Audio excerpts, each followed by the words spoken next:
This unique Chinese manuscript is a maritime pie chart map from the MacLean Collection map library. It is a folded album leaf map painted in ink and color on paper that dates back to the mid-18th century during the Qing Dynasty. The title in the top right corner reads, Map from the Ocean Perspective of the Fixed Appearances of Stars in the Sky. The first piece of information shown is at the center, a fore and aft masted Chinese junk rig with the character gong, meaning to point, in the 4 cardinal positions. The ship is surrounded by stylized scallop-shaped waves representing the sea in every direction. This chart contains a lot of information, presenting 3 different manners of orientation for the small imagined ship in the center. This Japanese woodblock print, also from the MacLean Collection, depicts in more detail this type of traditional Chinese trading vessel. These ships were first produced in the 16th century as a hybrid of Chinese origin with added Portuguese technologies, including the square-rigged top and forward jib sails, gun ports, and raised stern section as seen here. The print is dated to the Horeki era, the same period that our map was likely produced. It was printed in Nagasaki, the principal port for all international trade in Japan during the 18th century. This was the only port in Japan that a Chinese ship would legally be allowed to enter in the 1750s. These ships immediately became widely popular and were produced throughout the China Seas in virtually every port for more than 300 years. We are meant to interpret this information as the captains of that tiny ship. The pie chart is divided into 12 equal sections. The small characters outside of each section represent the 12 directions of the Chinese compass, known in Chinese as the 12 branches. The 12 branches begin with the Zi section and proceed counterclockwise to Zhou, Yin, Mao, Chen, Ji, Wu, Wei, Shen, Yu, Shu, and ending with Hai. These 12 branches correspond not only to the 12 directions of the compass, but also the 12 hours of the day, the 12 signs of the zodiac, and their corresponding animals. The outer band presents another set of information. These are the constellations associated with a particular direction. In many cases, these constellations do not correspond directly to the Greco-Roman configurations and names of constellations to which we are accustomed.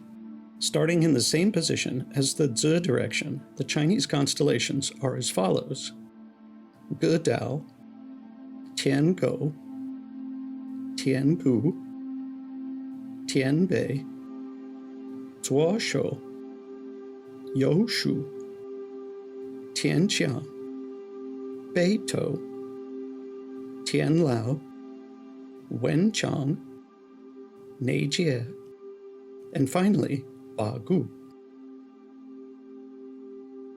Just inside the outer band are toponyms, or names of places, all with ports accessible from the South China Seas, along with a brief description.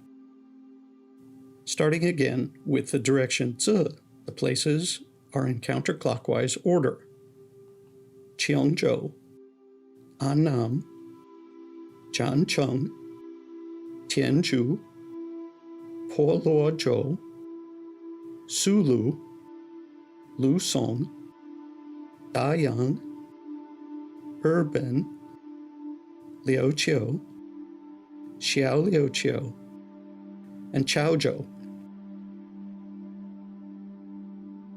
Now we have our ship and a choice of 12 directions as understood in 3 different manners.